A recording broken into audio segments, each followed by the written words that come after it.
जसं एकनाथ महाराजांचा अनुभव आहे, या सुखा कारणे देव विडावला, वैकुंठ सोडोनी संता सदनी राहिला. धन्य धन्य संतांचे सदन, जेथे लक्ष्मी सई शोभे नारायण. परमात्मा वैकुंठ सोडून देतो आणि सुख मिळवण्यासाठी संतांच्या सानिध्यात येऊन राहतो. याचं कारण काय? संतांचे जे अनेक लक्षण आहेत, त्या लक्षणामध्ये प्रमुख लक्षण ज्ञानेश्वर माऊली सांगतात.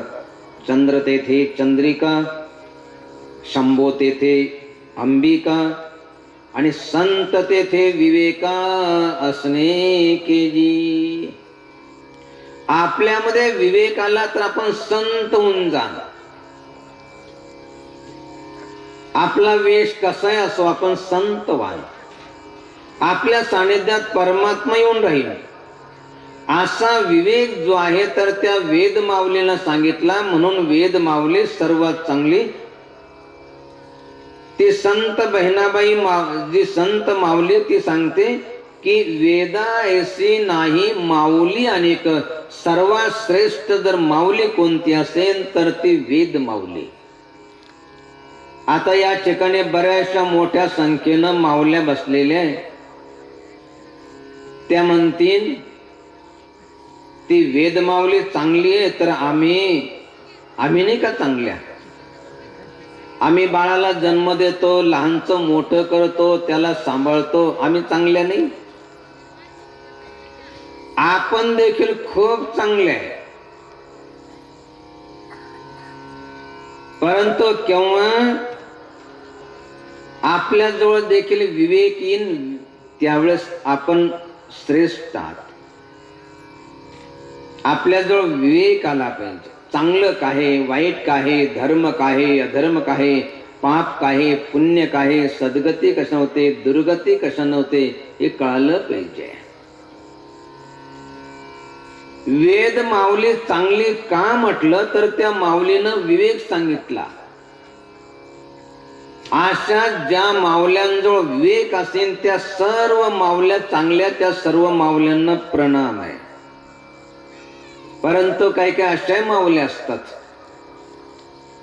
एकाला फाशीची शिक्षा झाली. ए खाली बसून गे रे भाऊ.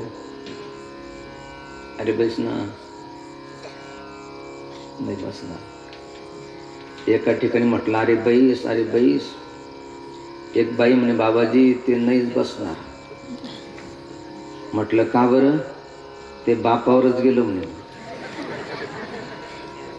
बाप तसा बेटन, कुंभार तसा लोटा.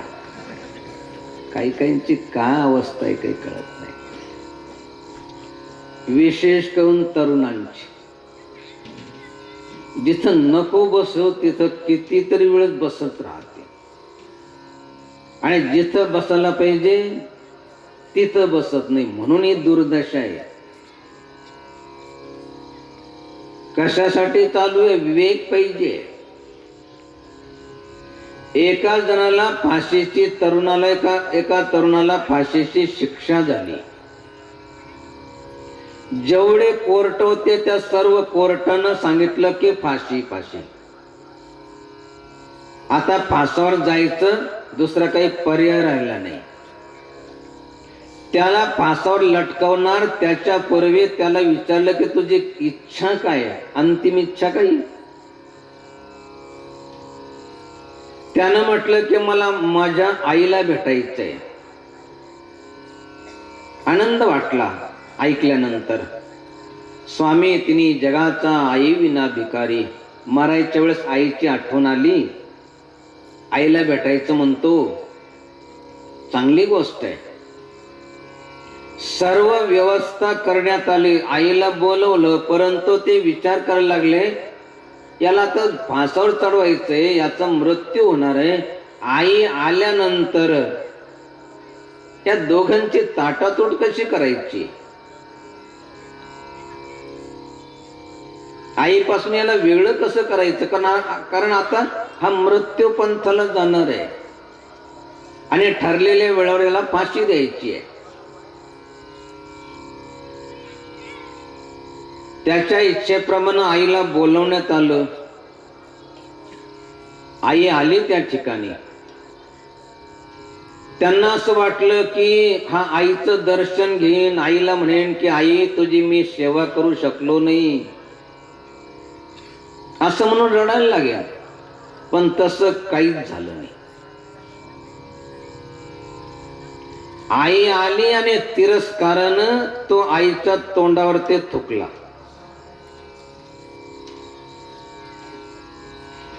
मोठं आश्चर्य वाटलं. मरायचंय, फाशीवर जायचंय, आणि शेवटी आईचं दर्शन घडतंय. दर्शन घेतलं तर नाही, परंतु तिरस्कारानं तो आईच्या तोंडावर ते थुकला. पाहणाऱ्याला मोठं आश्चर्य वाटलं की मरायचंय आणि आईच्या तोंडावर थुकला.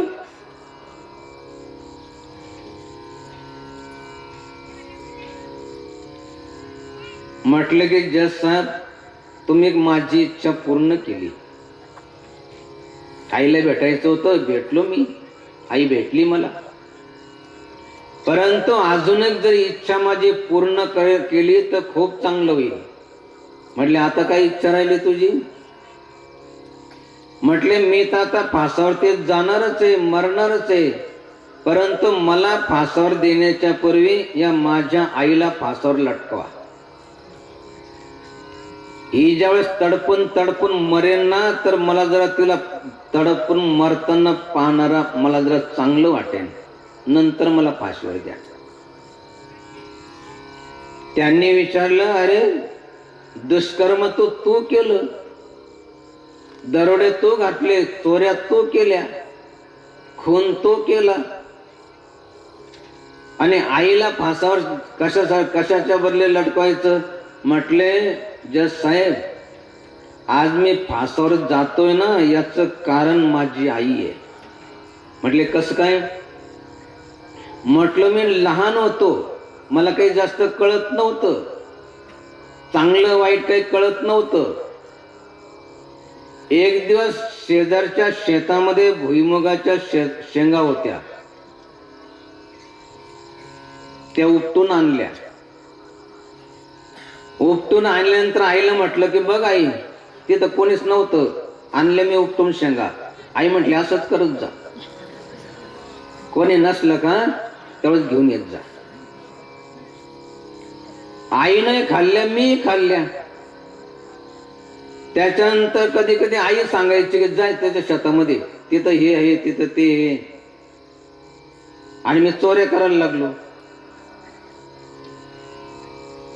आणि अशा प्रकारे चोऱ्या करता करता प्रमाण एवढं वाढलं की एक दिवस पकडण्याच्या भीतीनं जो मला पकडायला आला त्याची हत्या केली. एक दोन आले, त्या सर्वांना संपवलं. जज साहेब, जर माझ्या आईनं त्याच वेळेस मला सांगितलं असतं की करणं चांगलं नाही, चोरी करणं चांगलं नाही, आपली चोरी झाल्यानंतर काही सकाळीच उठल्यानंतर कळल्यानंतर पेढे थोडंच वाटतो. जसं आपल्याला दुःख होतं तसं त्यालाही दुःख होतं. हे जर आईनं मला समजून सांगितलं असतं ना, तर कदाचित मी एखादा संत झालो असतो आणि लोकांनी माझी वाणी ऐकली असती. परंतु आज मला जी फासावरती जाण्याची पाळी आलेली, त्याला कारण माझी ही आई आहे. सांगायचं तात्पर्य की वेद माऊली जे सर्वात श्रेष्ठ म्हणण्याचं कारण की तिनं विवेक सांगितला. चांगलं वाईट, धर्म अधर्म, पाप पुण्य हे सर्व त्या वेद माऊलीनं सांगितलं. म्हणून वेदायसे नाही माऊली अनेक, वेदायसे नाही माऊली अनेक, वेदायसे नाही माऊली अनेक, वेदायसे नाही माऊली अनेक, प्राणिया विवेक सांगितला, प्राणिया विवेक सांगितला, प्राणिया विवेक सांगितला. पाप पुण्य सद्गती कशा होते, दुर्गती कशा होते, काय खावं काय खाऊ नये, कुणाची संगती करावी कुणाची संगती करू नये, हे सर्व सांगितलं. पण होतं काय?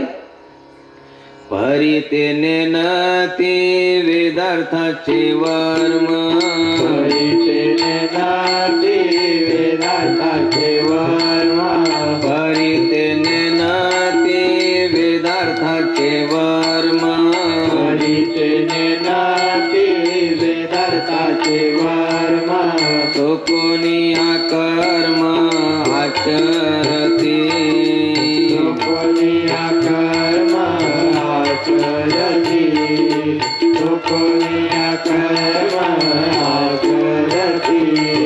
सांगायचं तात्पर्य की वेद माऊलीनं विवेक सांगितला. धर्म चांगलं वाईट हे सर्व वेद माऊलीनं सांगितलं. पण होतं काय? परिते निनती वेदार्थाचे वर्म, चुकोनिया कर्म आचरती. एकतर जाणत नाही, जाणलं माहीत झालं तर त्याच्यापासून परावृत्त होत नाही. आता वेद माऊलीचं सोडून द्या, खाणाऱ्या पिणाऱ्याची काय हाल आहे आजकाल. गुटखा खातात, तंबाखू खातात, लिहिलेलं असतं ना त्याच्यावरती. तंबाखूच्या सिगरेटच्या पाकिटावर लिहिलेलं असतं की कॅन्सर होतो. नसन कळतं नागाचं विंचवाचं चित्र काढलं तर तरी खातातच. बरेचसे पितात आणि मरतात. पितात म्हणजे दूध पितात, त्यांची गोष्ट नाही चालली. आपल्या भागात नसेल तसे एवढे आहे, काय म्हणतात त्यांना, बेवडे आहे आपल्या भागात.